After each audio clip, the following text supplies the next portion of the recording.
Well, if you got a dollar, well, just lousy it down. You know that I got rhythm that could suit your budget fine. Hey, this is Patrick with Trusty Huckster Mercantile. Welcome back to my channel. If this is your first time here, well, welcome to you too. Trusty Huckster Mercantile is a vintage reseller, primarily with a presence on Etsy and a little bit of a presence on eBay that I haven't quite figured out yet. More recently, the biggest presence I have is on YouTube. So in addition to videos such as this, where I will cover some items that I purchased for resale, I also resell those items on vintage live sales on Thursday nights here on YouTube at 8 p.m. Eastern. I do a live sale and everyone has a chance to pick something up at a reasonable price. I don't do auctions, don't do offer ups, anything like that. It's just good items, good prices, and hopefully a lot of fun. So today I am covering a haul video that includes items that I picked up at the Kane County Flea Market. So the Kane County Flea Market is in Kane County, shocker, Illinois, which is very near where I currently live. It was closed for many months during the current shutdown. It did reopen for a couple of months during the fall into December, but then, as it always does, it closes for January and February because about 70%, 60 to 70% of it is outdoors. So during the heaviest months of the winter outside Chicago, they just shut it down because there really wouldn't be that many people. So March, which is the flea market that I just attended, is the first one of the new season, quote unquote season. So this is the first time that they've been open for multiple months. Also the first time several of the vendors were coming back. Even though they were open in the fall, not all of the vendors felt comfortable coming back at that particular time. So it's been pretty much up in mixing things around. It happened to be an absolutely beautiful weekend in the Chicagoland area. And so a lot of the outdoor vendors were actually set up, and it actually ended up meaning I went for 2 days. It's a 2-day flea market in the afternoon on Saturday and then morning to early afternoon on Sunday. I went in the afternoon on Saturday, which is what I normally do. I ran out of time. I literally was shopping and found so many great stuff and had so many vendors to look at. I lost the track of time and people started shutting down. So I had to go back the next day. So this actually represents effectively a 2-day haul, but it's all items that some of them will end up on the live sale. Some of them will probably end up on Etsy. And actually 1 or 2 items are actually going to stay in my personal collection. So let's go ahead and get started and I'll show you what I found. If you are familiar with my channel, it will not be a shock that a lot of what I will cover today falls in the pottery, porcelain, and glass category. If you are new, that is what I built my Etsy shop on. It's something that I personally enjoy, and I do find a lot of that to resell. I'll drift into some other areas, and I do have some individual items that fall out of those categories, but I'm going to start things out by covering some of the pottery that I found. And I found 3 pieces, and they kind of run the spectrum of I know what it is, I think I know what it is, and I really have no clue.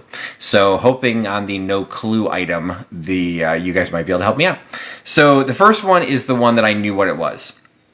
So this is a trivet. It has the little feet on it. It is a trivet.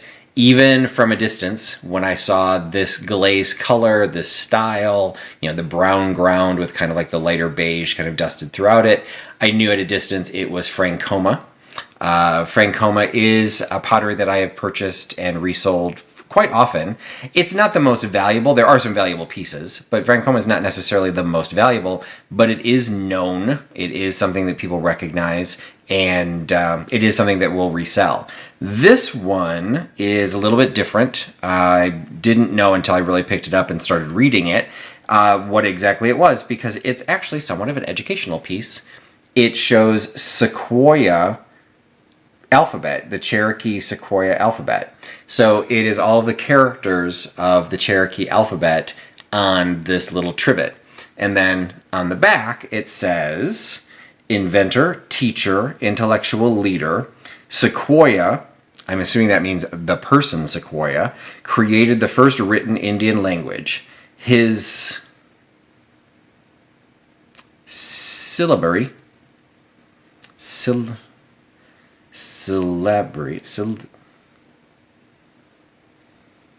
Okay, well, syllable is in there, so or is the basis. So syllabary.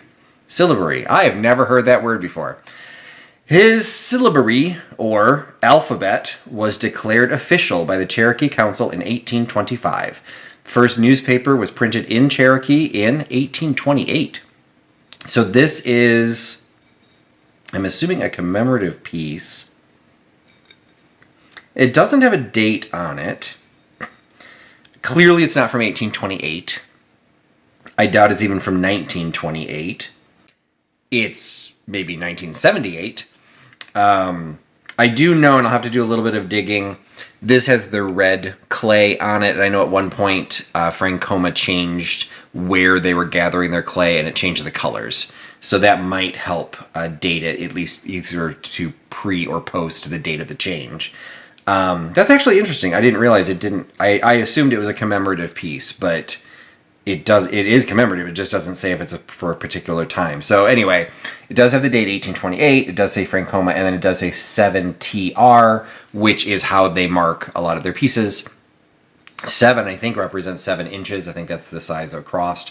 So I haven't researched this one yet for value, but I picked it up at a very inexpensive price that if I can, I'll probably put this on Etsy. These will tend to do a little bit better on Etsy as people are looking to build their Frankoma collections. But if it turns out that there are already a number of these listed, that's when I'll typically put it on my live sale, because then it's just fun. And, if I give it a good enough price, people will just pick it up. They didn't wake up that day knowing they needed a Frankoma Cherokee alphabet trivet. But sometimes it's something fun to pick up. So anyway, that was the first item that I picked up. So that one I knew what it was. The second item, I am very grateful to channels like the Antique Nomad, because I have a feeling that's where I saw this. I wouldn't swear to it, but I think so. I know he has talked about this before. It's, a cool little mid-century modern, low bowl, low planter, serving bowl. I'm not really sure how it would necessarily be used. It has kind of a pretty cool aqua, maybe turquoise? Aqua. Color on the inside. And then on the outside has kind of a nifty, almost like a stucco finish. That white is actually raised above the surface of the pot. It's in really good condition. It needs to be cleaned up a little bit, but it's in really good condition. No chips, no cracks. And on the bottom, as most pottery has, there was a stamp. But the stamp was extremely hard to see. So hopefully you're seeing it a little bit. It's actually zooming in pretty well. And as I looked at it, I could tell, and I think this was at one of the booths that was outside, so I had good light to be able to read it. I could see what looked like a copyright symbol, and then I saw originals, because it looks like there's an S on the end of original, which was kind of a tip, and then USA on the bottom. So the only time I've seen pottery like this, and then the word originals, as opposed to an original, is California Originals. And I do not come across that very often, and I actually did a video maybe a month or so ago where I did find a piece, but it actually said C-A-L... I want to say it either said C-A-L or C-A-L-I-F. It was much more clear it was California Originals. So this one, it's not saying California Originals, it's got that little C in the circle, like a copyright symbol. So did a little bit of Googling, tried to do some Google Lens. The picture it wasn't clear enough to be able to pick anything up. So I just did a little bit of Googling, C in a circle, and then because I thought it was California Originals, just Googled that to see if I could find some of their pottery marks. There are a couple of references of potters that use the C in the circle mark independently, but there is one reference I found that had the C in the mark. It also said C-A-L-I-F, Originals, but it had the same C. So I am going to assume this is California Originals. Again, I picked it up at a reasonable enough price that I can, I think it's very, very much a mid-century modern piece, and I do think that interior color is pretty cool, but I don't think it's a high dollar item. So this is probably something I'll put into my live sale, because I can't swear that it's California Originals, but I can tell the story, let people know why I think it is, and then they can make their own decision whether they want to pick this up, whether they think it's California Originals or not. If you know for a fact, I would love to hear from you, because I am always trying to educate myself on different potters, and usually Google and some of the books that I have are pretty helpful. This one, like I said, I think I know what it is, but I don't really have any proof.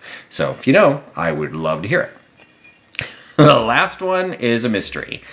But it was a mystery that I was willing to dig into because I found the piece gorgeous. So you have another piece of pottery. I'm talking about pottery. Another piece of pottery that has some really interesting glaze techniques to it. First of all, the pot itself has some great detail. It has 3 handles on it. It's glazed on both the inside and the outside, but there's kind of an ombre effect with the green that kind of goes from the dark to the light, back to the dark, back to the light. It is not glazed on the bottom.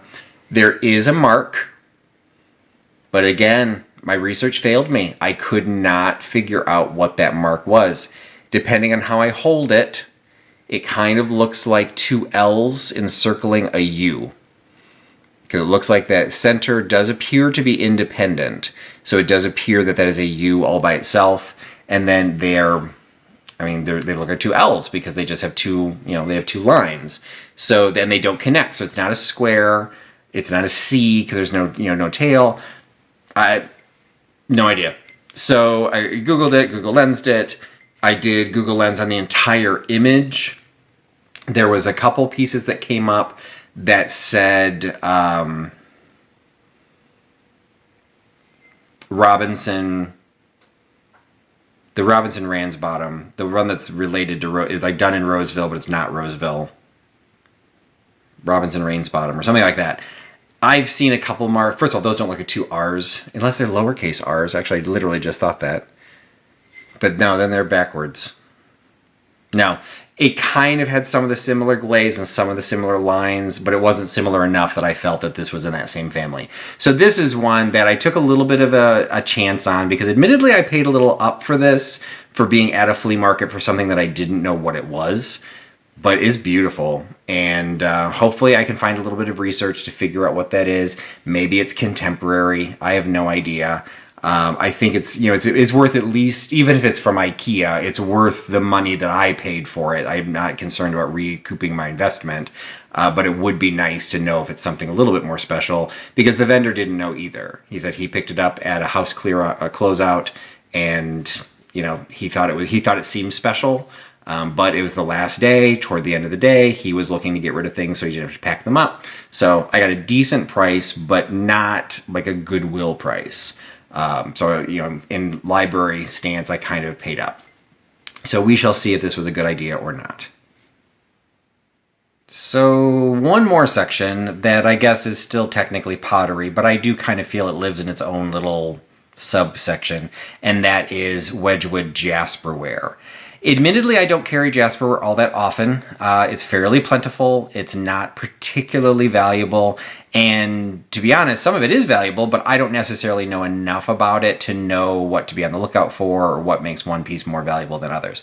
So I did find one collection that had a variety of pieces, and I went straight to my text and started texting Nate in New Zealand, because he collects Wedgewood and seems to know the most about it, and started kind of comparing what was there, and was it worth what they were asking. Some of the pieces were worth every penny that they were asking, but not really in a position that I could buy to resell.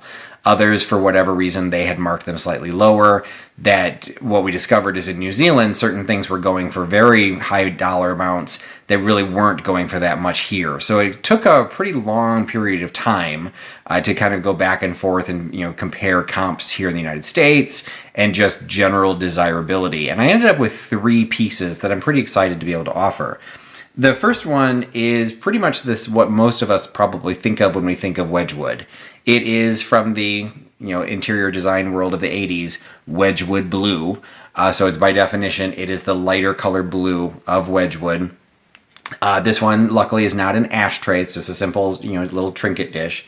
According to Nate, what this actually ended up being is the Taurus from the Zodiac from the Zodiac collection. So there would obviously be 12 from the Zodiac. So this is Taurus. He already owns it, so he did not need me to send anything to him.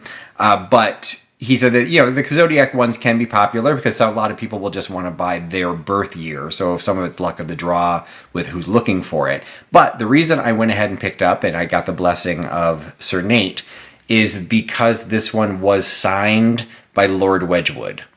So it's one of those cases that this piece is relatively common, but you don't always get the signature of Lord Wedgewood himself. So figured it was worth picking up. Again, won't be a huge money maker, but the amount of money that I paid, I should be able to get that money back and make a little bit of a profit. This will probably just go up on a live sale, because there are a lot of these listed on eBay and Etsy where I could also make the money, but I have a lot more competition. So if I can get decent money in a live sale, that will definitely be the way I go for this one. The next one was a color that I had seen, but is not as common and it's not even that it's not as desirable. It's just, it's a very specific color. So it's one of those, according to Nate, that there are people who really, really want the color. But if you don't want the color, it's one of those you probably aren't going to pick it up because it's not going to match your decor. And that is the green Wedgewood plate. So this one, though, we decided there were a couple of green pieces for me to pick from. And this one we decided that because it is a Mother's plate or a Mother's Day plate, it's dated, which sometimes is difficult, but, Mother 1972, the fact that this is something you could give as a Mother's Day gift might make it, bump it up a little bit more in desirability. And then it is a little bit more unique in the sense that the color, everyone knows Wedgewood blue. So the fact that this is Wedgewood, but in the Wedgewood green, it does make it a little bit different. And it's a sweet, it's a sweet little scene. So it's got the, Mother is on there. So it might make it as a nice gift. So I did go ahead and pick this one up. All of these need to be cleaned, obviously, but hadn't had a chance to do that yet. And then the last one I thought was, again, not unique, but I thought was kind of interesting and special. But then he pointed out something that I would never have thought to look, and that's the black Wedgewood. So I knew that black basalt and black Wedgewood existed. What I had not paid attention when I saw this one, because initially there were 3 or 4 pieces of Wedgewood. There was a black Wedgewood. So there was a black with a gold rim, and then I think there was black with white, and then there were 2 that were black and black. Evidently, black and black is not particularly common. I went on to eBay and Etsy just to see, okay, well, what does the black on black sell for? I honestly don't think I found a single listing of anything that was all black. There was black and gold, there was a black with the white, so there were black colorations and combinations, but there just really wasn't all that much that was black and black. And so then when I looked into the sold comps, there were items that had sold, which is a good sign that means when they're available, they sell. And they weren't selling for astronomical prices, but they were certainly selling for more than this exact item would sell for if it was Wedgewood blue.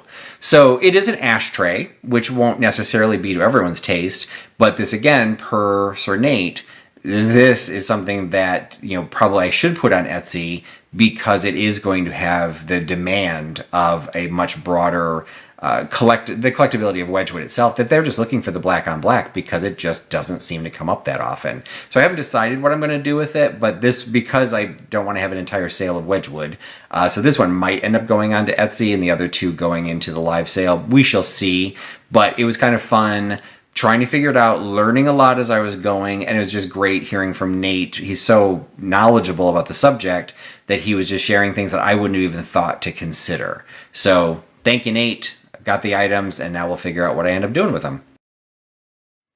So those of you who have been familiar with my channel or have been around for a while may have been around when I did a fundraiser for the Just One More Dachshund Rescue organization, JOMDR.org. I did that in November, and we did a fundraiser, basically doing a live sale where all of the items that were donated to me or that I was purchasing and donating to the charity, we sold those on air on one of my live sales, and all of the money went to the rescue. And we raised $3,500 for the rescue. So that was really exciting and definitely was successful enough that I'm already planning for the 2021 version of the fundraiser. So one of the things that did particularly well, even though it's a dachshund fundraiser, there were dog lovers of all kinds who ended up joining the sale and participating, just because it was a fundraiser.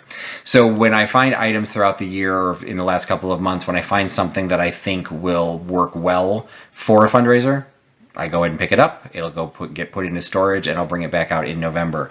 And so these were a couple of the items that I found. One of them, not a dachshund, but one of them is just this adorable little Scotty, little stitched Scotty going up some stairs under the word lipstick. And I wasn't 100% sure what that meant, but somebody told me that the fact that it is shaped like a towel, not a handkerchief, and the fact it is cherry red means that this was actually designed to blot your lipstick. Now, I don't know if this would be then something a woman would carry in her handbag, or if this was something you would have in maybe can't imagine a high-end restaurant, but would this be something in the washroom that you would be able to do? I'm assuming, because it's just kind of cute, that you would carry this yourself. But it's in pristine condition, so if they did ever use it, they were very careful, and they never got any red on any of the white stitching. So I thought this was super cute, and I got it for a good price, and I think it's just a cute dog item that I think would be really popular and bring some decent revenue for the charity. Another item, which I thought was kind of fun, was a book, The Gift of Nothing. And it includes two characters, a dog and a cat.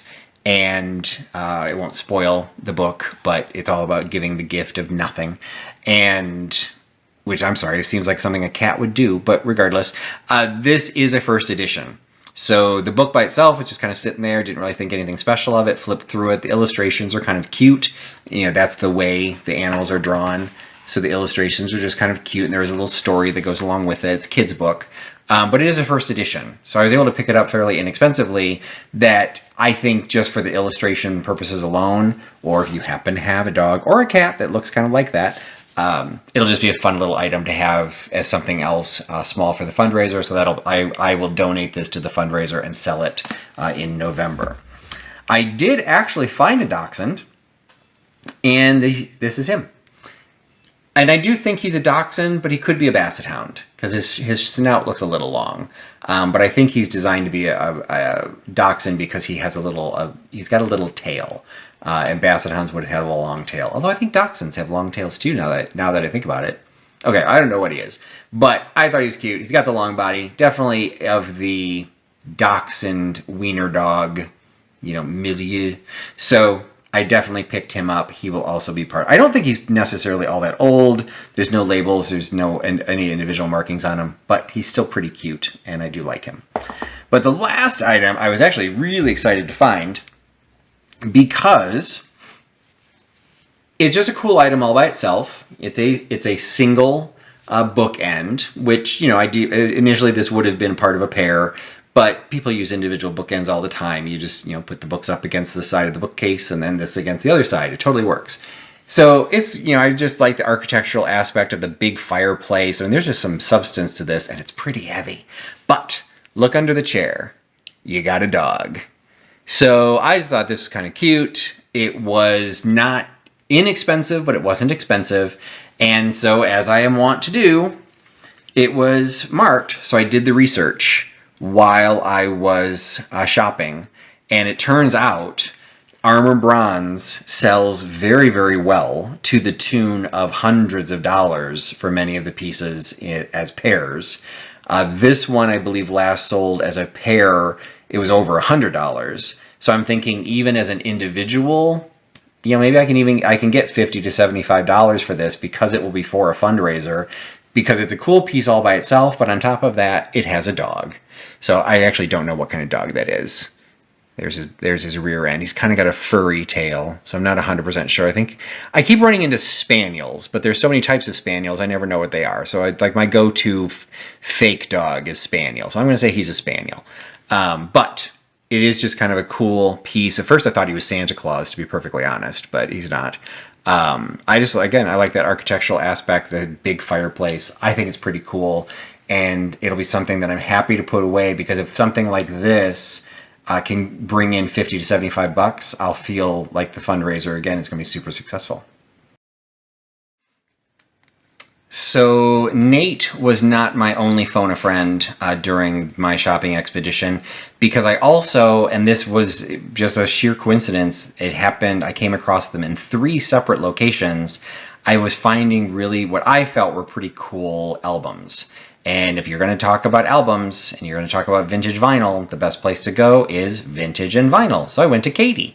And so I started texting her in the middle of the sale. And she was answering a bunch of questions and kind of guiding me, knowing that these would be sold in a live sale, guiding me to which ones would be, popular in a live sale, just because they're, maybe cute, because not necessarily the live sale community may not be particularly knowledgeable about the history of all these albums, and some which I may want to put onto Etsy because they are a little bit more valuable. But the first couple that I found were just fun, and so definitely picked up this one for the live sale. It is a picture disc. So you can see the little hole in the middle. So now this is something, again, Katie did one of my deep dives. She talked about albums. I heard her, and I've seen her on chats. She's always educating people that just because it's this size does not mean it's a 45. So if you look at that, you see it has the little hole in the middle. So the little hole, the 45s that I grew up with had the bigger hole, and then you had to get that little fun adapter that fit in the middle. So sometimes the smaller size means they were 78s or even 33s. So what the benefit is for something like this, Katie said, for the most part, even though this one doesn't say which size it is, it's not something that people are typically going to purchase for playing. They're going to purchase for decor, because it's just some great colors. So you've got Pop Goes the Weasel on one side, and Oh Dear, What Can the Matter Be on the other. This one has a little bit more damage across the hole, so it's starting to impact. But the Pop Goes the Weasel, there's a little bit of a mark, but the graphics on this one are a lot cleaner. So this one I just think have some absolutely fantastic graphics, so this I'll be able to sell in a live sale. Also, initially I felt, these were probably no-brainers. They were Disney. They definitely had some age. I think the Donald Duck one actually had the year on it. Yeah, it's from 1950. But when I opened them up, I was excited because the disc was yellow. So again, people love Disney. People love the graphics. This is the 3 Little Pigs. This one I don't think had the year on it. So this one is what Katie had pointed out is on the corner, as it says it's an unbreakable record. And so these were being promoted right after the time they were moving from the shellac records that were so fragile and easy to break, and they were creating children's records trying to actually promote the fact that these were easy, these were harder to break. Now these are not like the vinyl, the little floppy, these still seem like regular regular 45s to me. This again, it's not marked of what speed it plays, but if people are going to purchase it, it's probably going to purchase for the graphics or because the discs have a color. And the last one I came across, she helped me do the most research on, because admittedly I picked it up. It's a Broadway show. It's a cast recording for a Broadway show that I don't know. It's called The Red Mill. And I thought the graphics were pretty cool on the front. It's got the nipper, the hearing the master's voice, the RCA dog up at the top. But when I opened it, I was pleasantly surprised that the discs were blue. And so this was one of those cases that I thought the color was so cool. And you can see it's translucent. You can see my shirt's coming through it. It's actually really pretty blue too. That I thought, maybe there was some value to these. And as she did a little bit of digging, again, she talked about this on the deep dive. There's a matrix number. You can see it's etched there into the side. I've always struggled. Sometimes I can't even find the matrix number because they're rubbed off or whatever. These are very clear, and so she did the research for me, and these were first press, which that's also a really good thing for collectors. It's the full set. It's still in its original box. So there's actually some decent collectability to something like this. Could sell it on Etsy, probably would do better on eBay, but I might just end up selling this in a live sale just because I think it's fun. And again, somebody might like it just because they like the blue discs. You know, who am I to judge? So I thought this was fun, and it was great being able to use, you know, somebody we all know in the vintage community using her knowledge firsthand while I'm shopping to say, okay, I've got this stack of things to choose from. Which one should I get? And the one with the best outside graphics was the winner, and Katie is definitely partially responsible for helping me find it. So cover the pottery, kind of covered porcelain depending on how you want jasperware to fall into the equation, but I hadn't talked about glass yet. So here we go. I got glass. Not always the type of glass that I typically get, and certainly not the glass that I personally collect, but when I find pieces I collect, they tend to stay in my collection. So these I just thought were fun. I actually got them in the same place. So this one is a New York City souvenir mug. It's got the frosted, needs to be cleaned a little bit here, but it's got the frosted, frosted appearance to it. And on it is the Empire State Building listed as the world's tallest. So you end up having some history you can go on there because it was surpassed eventually. I can't remember when, but it's saying that the Rockefeller Center and the Empire State Building were the two architectural buildings put on there, not the Chrysler Building. So I'm looking at the skyline there at the bottom. I'm not sure. Actually, I think one of those is this. I think that one's the Chrysler Building. So the Chrysler Building was already there because I know that that was really close to being as tall. I don't know what the one right next to the Empire State Building is supposed to be. So anyway, you can probably find the era by really doing some deep diving into the architecture that's shown on the glass. Less mysterious is the New York World's Fair glass. So this is from 1964, 1965. It is showing the Federal Pavilion. So I remember I've seen these in the past. I don't remember how many are in the set, but there are multiples. They're all slightly different colors, and they each indicate a different building from that World's Fair. So this is a lone one that I picked up. So maybe as a replacement item for someone who's trying to complete the set, or just as a kind of a cool World's Fair, memorabilia, New York memorabilia piece. I might even keep it because it has the globe on there. So if it fits, maybe it'll end up on my globe shelf in my own collection. Who knows? But so I've got a couple pieces of glass from that. I had found this really sweet pressed glass blue heart dish. Got that really inexpensive, so that'll definitely be going into a live sale. And then I believe I have worked out a schedule with Cyndi from Mimi's Treasure Cottage that she will be doing a deep dive with me on canning jars and her father's canning jar collection. So it'll probably be in April, possibly in May. We haven't pinned it down, but we've got the window that we're going to be doing it. And I felt if I'm going to be doing a deep dive, I don't own a canning jar, so I should probably figure something out. And I did a video, I think it just posted last weekend actually, where I showed a collection of canning jars, but I didn't pick any of them up because I wasn't really sure what to look for. But I remembered, and I showed it in the video, that there was something about the ball, for the ball jar, there was something about the word ball that she had told me that when it had an extra loop at the end that makes it look like almost a third L, that was one of the older logos, and that was something you should look for. And I thought I showed it on the video, and then even in the video I'm like, I'm not sure that's right. This one's right. The minute I saw it, I knew what she was talking about. So you've got the word ball written across in script, and you can see that last L goes into the underline, which is pretty common across all of the ball jars. But if you look really closely, that script from the last L goes into the line by making another loop. So you look, the loop of that underline is almost the same size as the loop of the two L's. So this one, in doing the research, puts this at the early part of the 20th century, so the early 1900s. So it's not the oldest ball logo, but it is definitely one of the older ones. So I don't know it yet, because I haven't done a deep dive, what that means on the value, But I got the older jar, and then also I was told this. Actually, I think this one was told to me either by her or by Suzanne at number 17 Vintage, to always look for the milk glass liners. Now, what I don't know is, like, could you have a newer jar and you put an old milk glass liner on it? I'm assuming they're all about the same size, so I'm not sure how that affects value, but I'm assuming I've got an old jar and an old top, that these hopefully went together at some point. Although I just realized the top has the logo too, and I don't see the extra loop on the L on the underline. So it does go into the underline, but it's not quite as loopy. So I think that's the generation after the loopy underline. You know, you live and learn.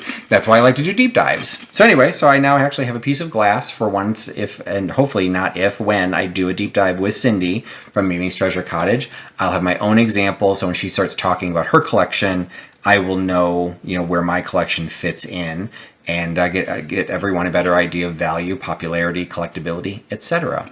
So that was my glass.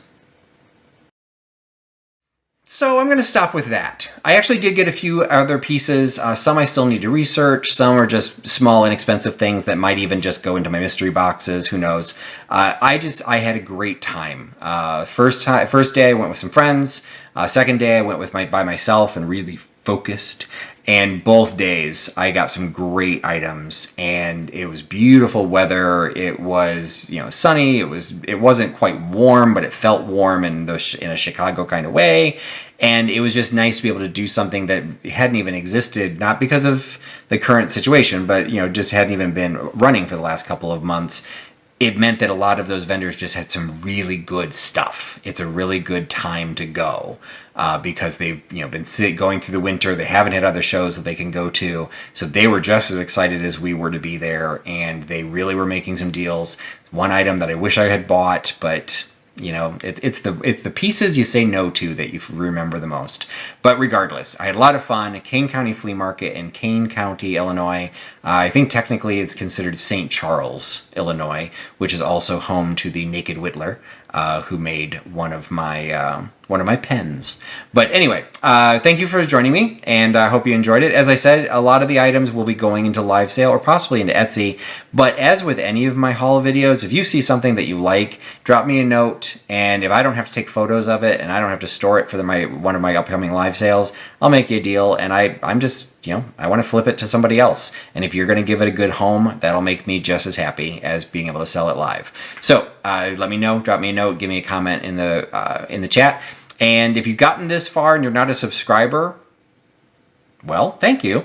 But I'd also thank you if you'd become a subscriber. It does make a difference. It does help my channel get found. And if you give the video a thumbs up, that also helps my channel as well. So I really appreciate you giving me your time. Really appreciate you putting your trust in Trusty Huckster. And I'll talk to you again soon. Bye-bye. Well, show me a sign if you're wishing me to stay. Otherwise, I say goodbye, finish out the day. And that sunrise in the morning and you got nothing to say. Oh, that's when I'll be headed on my way. Hey, hey, I hope